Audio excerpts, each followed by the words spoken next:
आदरणीय श्रोतागण, सबको सादर नमस्ते। जैसे कि पिछले दिनों बाइबल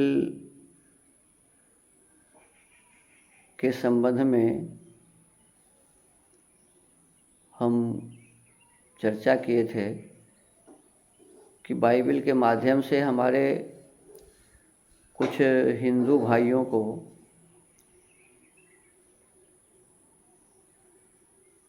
पादरी लोग इधर उधर की बातें करते हुए बिना दवा का सब बीमारी ठीक होने के लोभ देकर, शैतानों का भय दिखाकर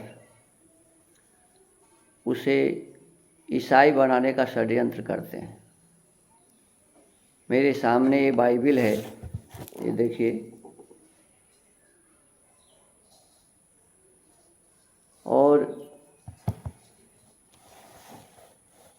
इस बाइबल में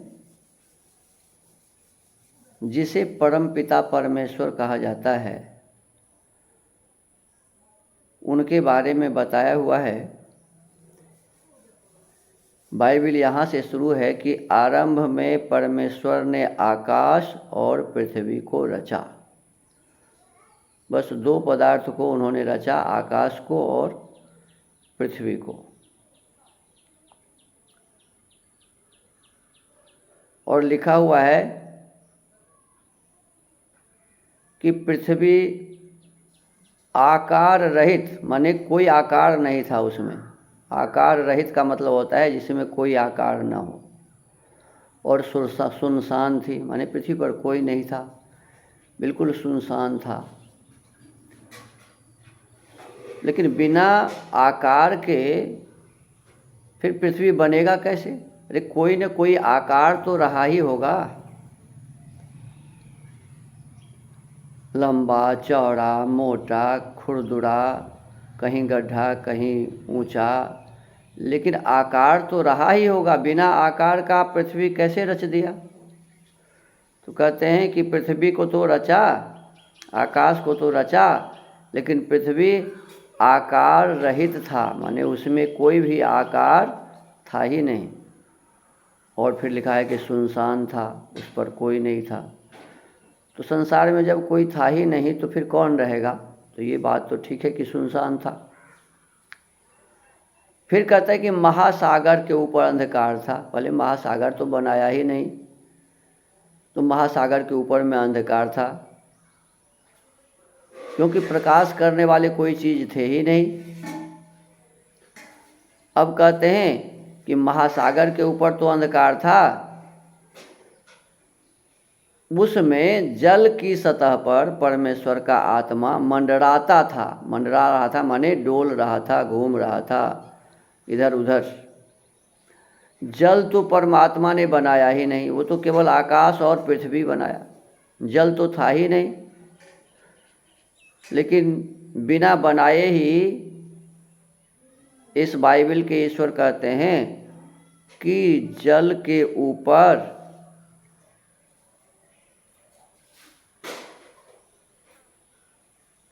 परमेश्वर का आत्मा मंडरा रहा था। इसका मतलब ये हुआ, जैसे मान लीजिए हम लोग मनुष्य हैं, तो मनुष्य का ये शरीर है और इस शरीर के भीतर में आत्मा है। अन्य भी जीव जंतु जो हैं, उस जीव जंतु के शरीर हैं और शरीर के भीतर में आत्मा है। तो परमात्मा का आत्मा जल पर डोल रहा था, मंडरा रहा था। इसका मतलब ये हुआ कि परमात्मा का कोई शरीर है और उस शरीर से अलग होकर उसकी आत्मा जल पर मंडरा रहा था। फिर आगे कहा है, परमेश्वर ने कहा प्रकाश हो और प्रकाश हो गया। देखिए, हमारे ईसाई भाई के परमात्मा बिना सूर्य बनाए ही, सूर्य बनाया नहीं, और पूरा पृथ्वी आकाश अंधकार से आच्छादित था, जो पहले ही लिखा हुआ है कि महासागर के ऊपर अंधकार था। और उस अंधकार में, अंधकार के बीच में ही ईश्वर की आत्मा मंडरा रहा था। ईश्वर ने कहा प्रकाश हो, और प्रकाश हो गया। न सूर्य बनाया, न कुछ बनाया, और सीधा प्रकाश हो गया। किस चीज़ से प्रकाश हुआ? जब सूर्य था ही नहीं, तो परमात्मा ने सीधा कहा कि प्रकाश हो जा, तो कहाँ से प्रकाश हो गया? किस चीज़ का प्रकाश हुआ? लेकिन इसमें कहते हैं कि परमेश्वर ने कहा कि प्रकाश हो, और प्रकाश हो गया। फिर कहते हैं परमेश्वर ने देखा कि प्रकाश अच्छा है। अब देखो, सूर्य था नहीं, प्रकाश किस चीज़ से होगा? और जो प्रकाश परमात्मा ने कहा कि प्रकाश हो जा, वो प्रकाश अच्छा था। इसका मतलब है कि प्रकाश भी बुरा होता है। अरे प्रकाश तो प्रकाश है, प्रकाश का मतलब है ही सफ़ेद, प्रकाश का मतलब ही है अच्छा। तो कहा कि प्रकाश हो जा, और प्रकाश हो गया। और परमेश्वर ने देखा कि वह प्रकाश अच्छा है। फिर कहा कि परमेश्वर ने प्रकाश को अंधकार से अलग किया। अब बताओ, अरे अंधकार के भीतर में प्रकाश था क्या? जो प्रकाश को अंधकार से अलग किया। अरे ये तो स्वाभाविक नियम है कि जहाँ प्रकाश है वहाँ अंधकार नहीं है, और जहाँ अंधकार है वहाँ प्रकाश नहीं है। तो अंधकार को प्रकाश से अलग किया, या प्रकाश को अंधकार से अलग किया, ये तो बेतुकी बातें लग रही हैं। इसका तो कोई मतलब नहीं है इस बात का।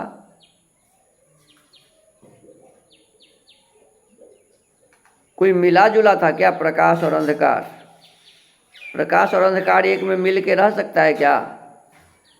जहाँ कहीं भी प्रकाश होगा तो अंधकार वहाँ होगा ही नहीं। जहाँ कहीं भी अंधकार है तो वहाँ प्रकाश नहीं है।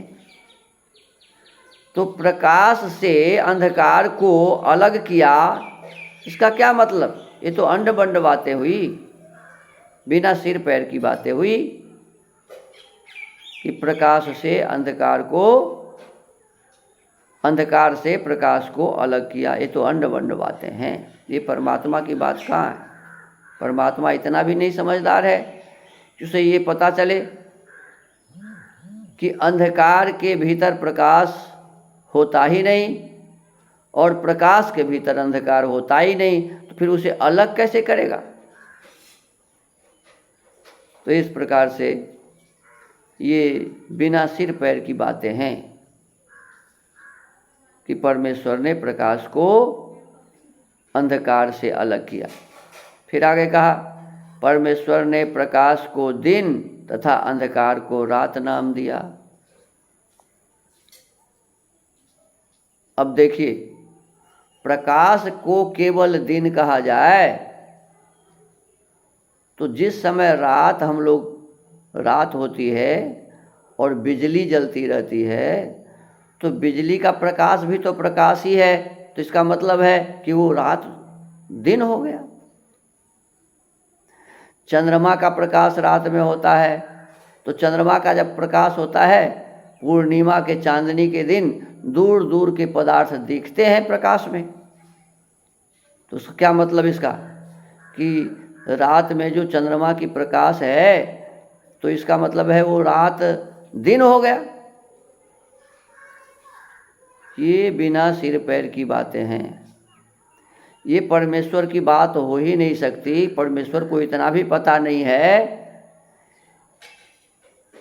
कि प्रकाश तो चंद्रमा से भी होता है, और चंद्रमा का प्रकाश यदि है जहाँ, तो उसे दिन कहा जाएगा क्या? और परमेश्वर सब कुछ जानता है, तो परमेश्वर को ये भी पता है कि बिजली का भी निर्माण होगा, लोग बिजली के माध्यम से बल्ब जलाएंगे रात के समय।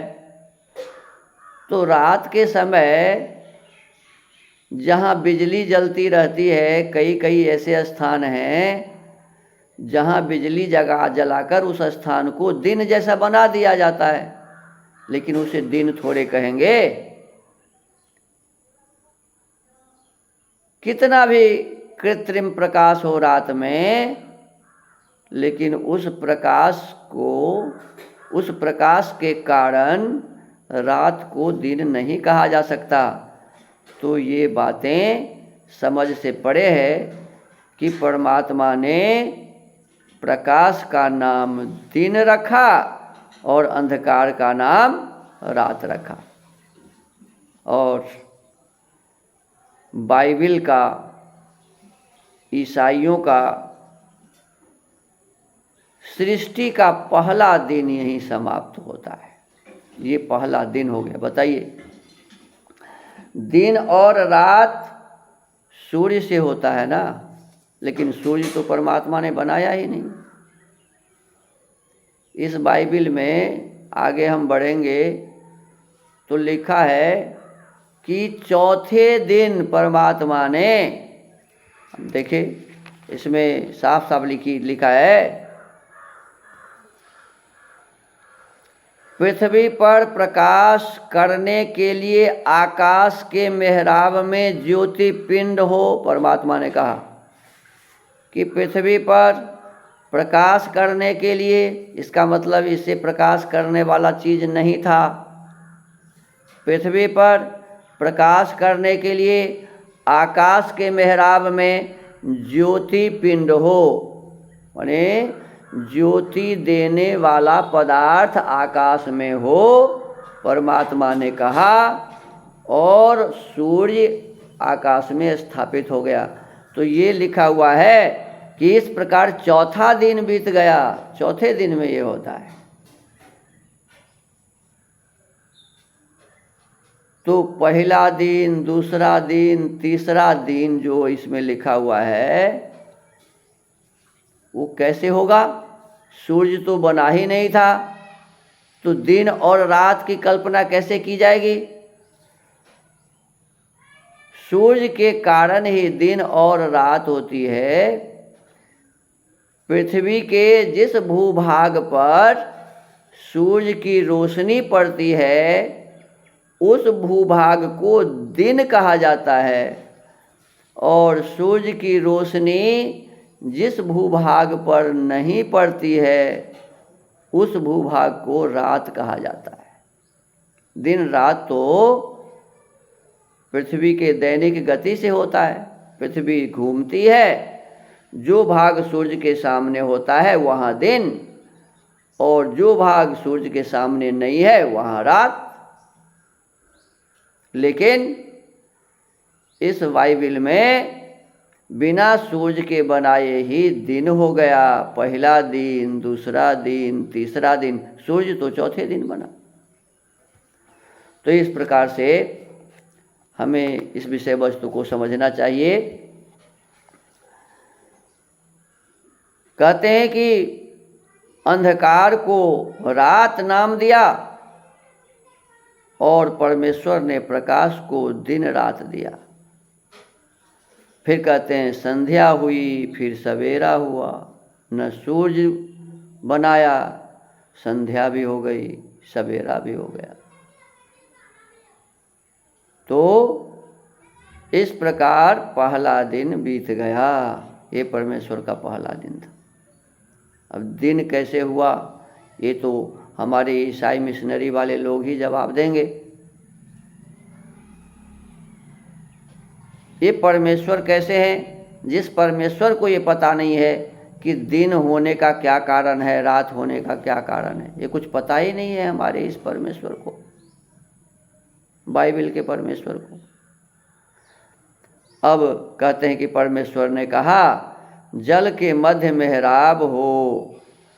अब देखो, जल तो बनाया भी नहीं और जल के अंदर मेहराब बना रहे हैं ये। जल को जल से अलग करे। अब बताओ, जल बनाया नहीं, जल के अंदर मेहराब बना के जल को जल से अलग कर रहे हैं। जल को जल से अलग करे, परमेश्वर ने मेहराब बनाया। अच्छा, एक बात यहाँ विचार करिए, इसमें कहा जा रहा है कि परमेश्वर ने मेहराब बनाया। क्या ये परमेश्वर की बात है? परमेश्वर ने मेहराब बनाया। मैं कहूँगा कि राम भोजन किया, तो इसका मतलब क्या हुआ? राम ये थोड़े कह रहा है कि मैंने भोजन किया, ये कोई दूसरा कह रहा है कि राम ने भोजन किया। ऐसे ही यहाँ परमेश्वर यदि कहते कि मैंने इस संसार को बनाया, तो परमेश्वर यहाँ लिखा होता कि मैं परमेश्वर जल के बीच मेहराब बनाया और जल को अलग अलग किया। सो तो इसमें लिखा नहीं है। सबसे पहली बात लिखी है, आरंभ में परमेश्वर ने आकाश और पृथ्वी को रचा। तो क्या ये परमेश्वर की बात है? परमेश्वर यदि कहेंगे कि पृथ्वी को और आकाश को बनाया, तो कहेंगे कि मैं परमेश्वर ने आकाश और पृथ्वी को रचा। सो नहीं लिखा हुआ है, लिखा है कि परमेश्वर ने आरंभ में आकाश और पृथ्वी को रचा। साफ साफ मतलब है ये किसी दूसरे व्यक्ति ने ऐसा कहा है, ये परमेश्वर की बातें नहीं है। परमेश्वर ने मेहराब बनाया तथा मेहराब के ऊपर के जल को उसके नीचे के जल से अलग किया। अब देखो, जल है, जल ऊपर में जल है, नीचे में जल है, अब बीच में मेहराब बना करके अलग किया। ये कैसे संभव है? मान लीजिए कोई तालाब है या समुद्र है, तो समुद्र के नीचे का जल और ऊपर का जल दोनों अलग अलग होगा। है क्या अलग अलग? सभी जल तो एक ही में मिले हुए हैं। उसके बीच में कहाँ से मेहराब है जो ऊपर और नीचे का जल अलग अलग हो जाएगा? तो कहते हैं कि जल को उसके नीचे के जल से अलग किया, ऊपर के जल को उसके नीचे के जल से अलग किया। ऐसा ही हुआ। परमेश्वर ने मेहराब को आकाश नाम दिया। अब कहते हैं कि मेहराब का मतलब आकाश। तो मेहराब का मतलब आकाश, तो जल के बीच में आकाश दे करके जल को जल से अलग किया। ये बात किस प्रकार की बातें हैं?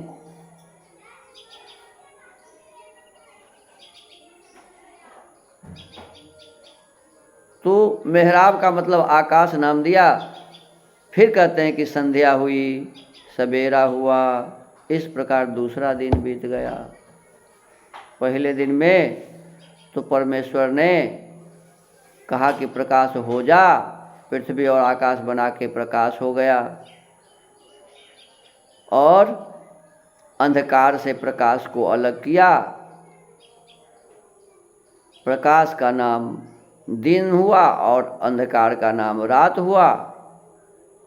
फिर संध्या हुई, फिर शाम हो गया, संध्या हुई, सवेरा हुआ। बस पहला दिन इसमें बीत गया और दूसरा दिन क्या हो गया? तो जल के बीच में आकाश बनाया। मेहराब कहते हैं आकाश। मेहराब को आकाश नाम दिया और उस आकाश को बना दिया। कहते हैं फिर संध्या हो गई, शाम हो, सुबह हो गया।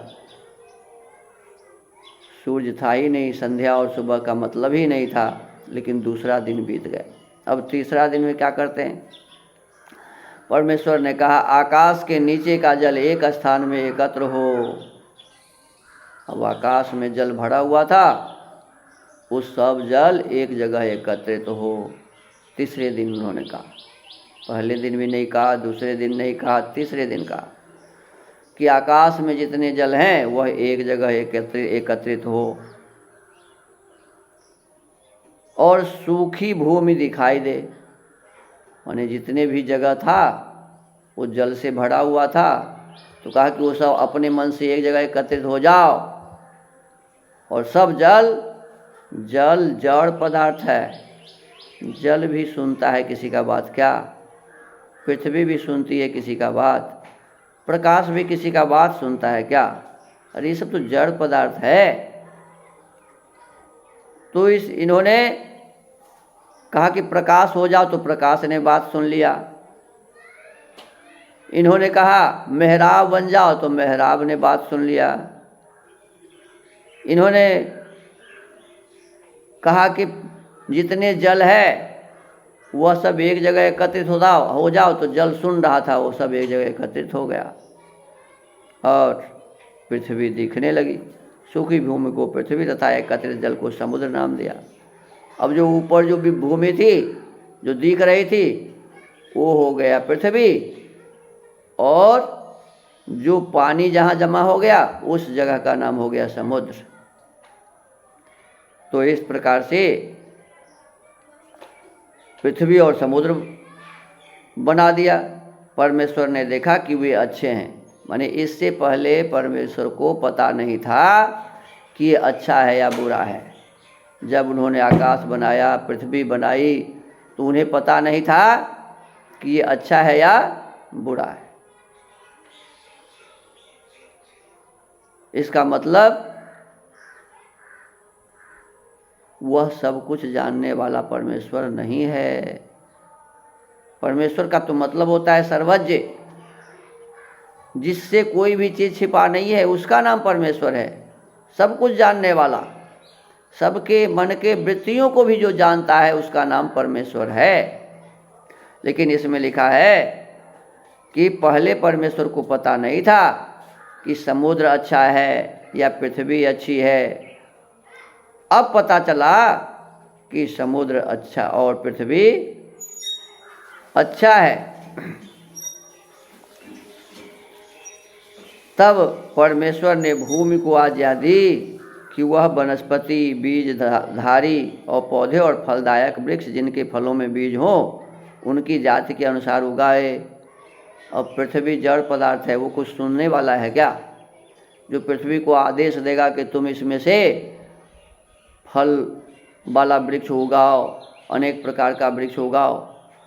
और ये तो स्वाभाविक प्रक्रिया है कि जब पृथ्वी है तो पृथ्वी के भीतर से ही ऐसी शक्ति है कि उसमें से घास फूस, अनेक प्रकार के पौधे उत्पन्न होंगे।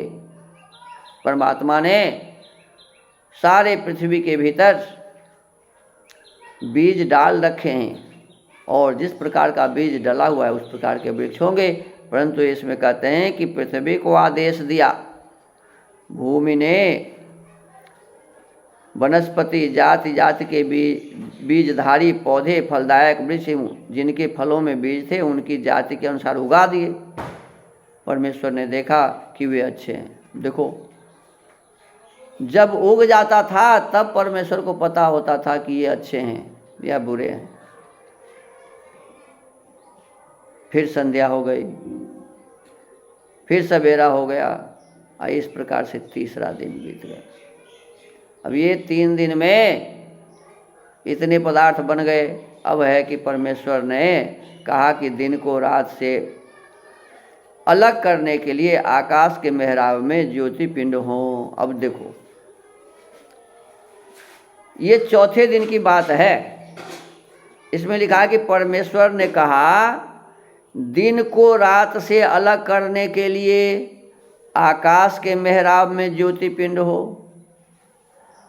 जब दिन से रात को अलग करने के लिए आकाश में ज्योति पिंड हो अर्थात सूर्य हो, तो दिन और रात को जब अलग ही नहीं किया गया था तो वो पहला दिन, दूसरा दिन और तीसरा दिन कैसे लिखा हुआ है?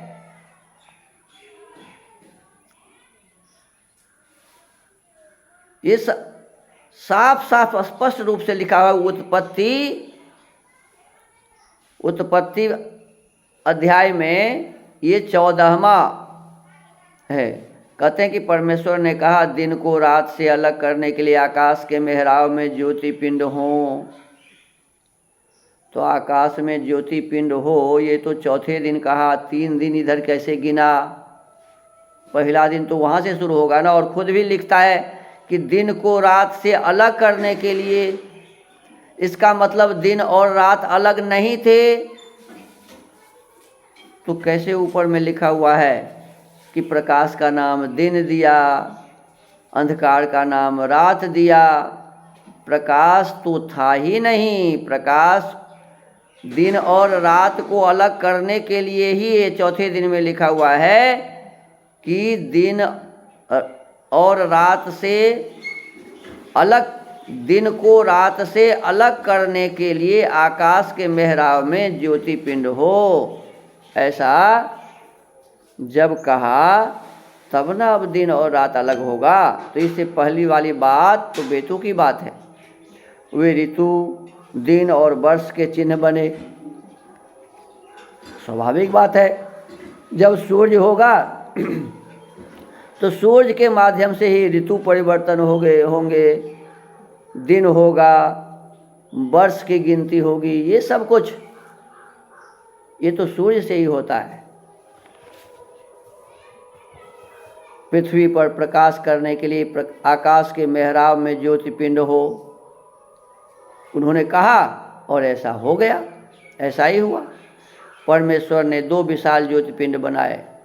अब देखो, अब कहते हैं ईसा मसीह के जो ईश्वर हैं, परमपिता परमेश्वर, जो बाइबिल के ईश्वर हैं, इस बाइबिल के ईश्वर ने प्रकाश करने वाले मात्र 2 ही पिंड बनाए।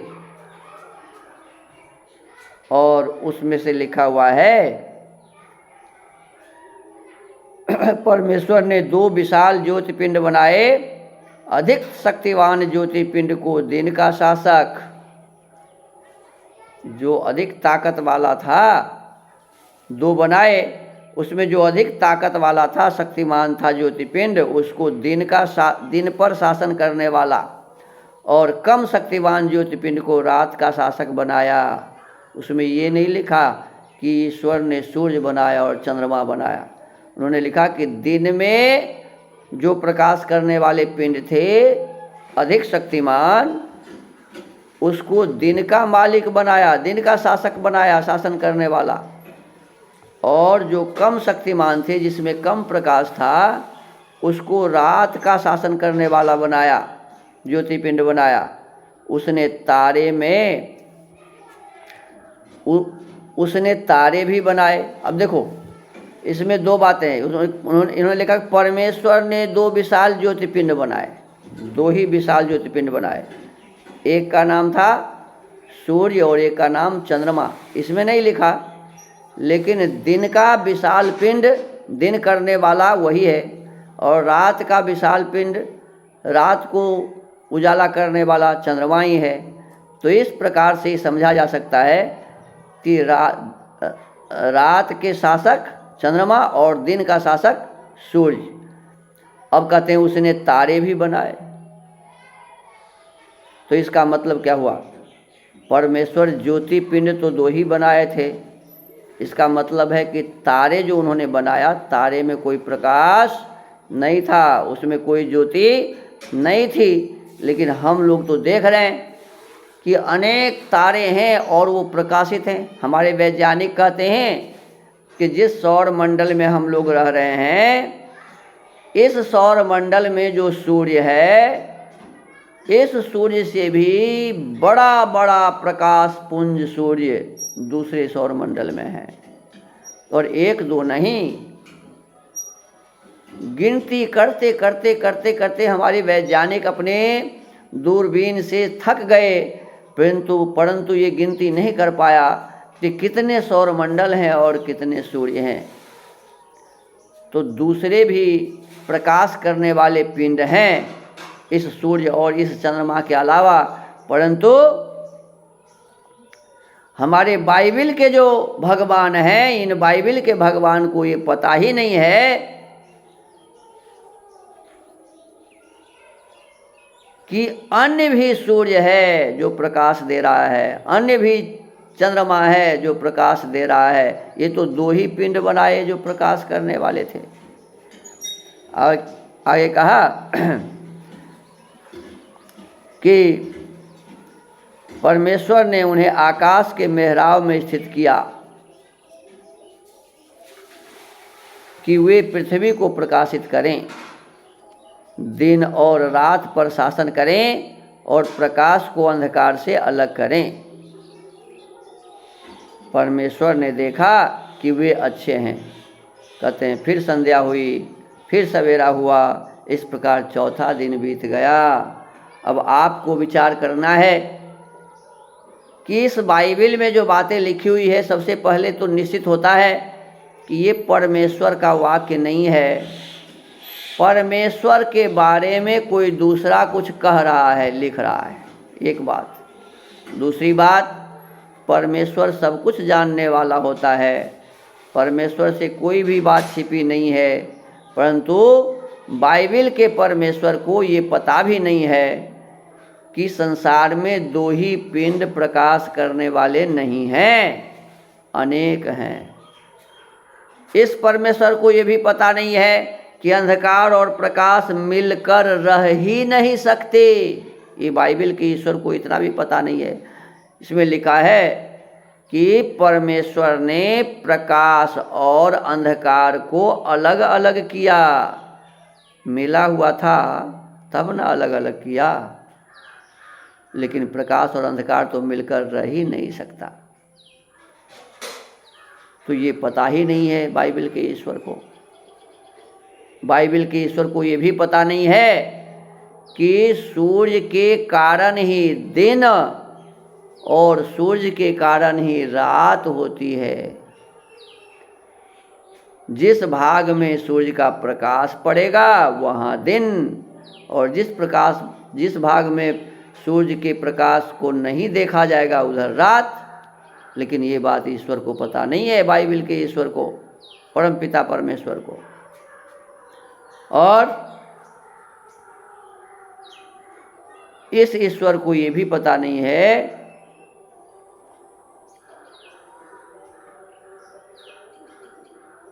कि दिन और रात, सूर्य जब होगा तब होगा, और ये पहले से ही पहला दिन बिता दिया, दूसरा दिन बिता दिया, तीसरा दिन बिताया। कैसे बिताया दिन, कैसे रात बिताई? तो इस प्रकार से इन्हें पता नहीं है कि दिन और रात कैसे होते हैं, अंधकार और प्रकाश क्या है। अंधकार और प्रकाश मिलकर नहीं रह सकता। जितने भी संसार के पदार्थ हैं वो किसी का भी बात नहीं सुनता है, ये तो जड़ पदार्थ है। तो पृथ्वी को, सूर्य को, चंद्रमा को या किसी भी पदार्थ को कोई आदेश दे कि तुम यह करो, वह नहीं कर सकता। लेकिन उन्होंने कहा कि पृथ्वी को आदेश दिया कि ये उत्पन्न करो, वो उत्पन्न करो, ऐसा वृक्ष होना चाहिए, वैसा वृक्ष होना चाहिए। ये सब बातें अनर्गल है, समझदारी से परे है, और इसीलिए यह समझ में आता है कि यह बाइबल परमात्मा के द्वारा तो नहीं लिखी गई, लेकिन अज्ञानियों ने, जिन्हें पता नहीं था, जिन्हें समझदारी नहीं थी, उस प्रकार के लोगों ने इस बाइबल को लिखा है। आगे दूसरे वीडियो में इससे आगे की बात करेंगे। आप सभी विचारवान हैं, आप विचारिए। और ये ईसाई मिशनरी जो चंगाई सभा के माध्यम से लोगों को ईसाई बनाने का कुचक्र रच रहा है, उसको असफल बनाने के लिए थोड़ा सा आप उत्साहित होइए, आगे बढ़िए। ऐसे मौन धारण करने से आप मिट जाएंगे, आपका अस्तित्व नहीं रहेगा। जैसे किसी ज़माने में अफगानिस्तान भी आर्यावर्त ही था, पाकिस्तान तो 1947 तक आर्यावर्त था, बांग्लादेश तो 71 तक मैंने वो पाकिस्तान में था, तो उसी के साथ था। तो कहने का मतलब है कि 47 तक तो ये सब आर्यावर्त ही था। लेकिन आर्यावर्त के सभी चिन्ह बांग्लादेश से मिट गए, पाकिस्तान से मिट गए, अफ़गानिस्तान से मिट गए। अरे दूसरे देशों को तो जाने दीजिए, हमारे इस भारतवर्ष में कश्मीर है, लेकिन कश्मीर से हमारे अनेकों चिन्ह समाप्त हो गए, गायब हो गए। तो आप इसी प्रकार से यदि आप विचार नहीं करेंगे, होश नहीं संभालेंगे, अपने भीतर में उत्साह नहीं होगा इन मिशनरियों के विरुद्ध खड़े होने का, तो निश्चित रूप से आप मिट जाएंगे। आपके संतान आने वाले समय में आपको गाली देंगे कि मेरे पूर्वजों ने मेरे लिए कुछ भी नहीं किया और आज मुझे ज़बरदस्ती ईसाई और मुसलमान बनाए जा रहे हैं। ओम नमस्ते, सबको धन्यवाद।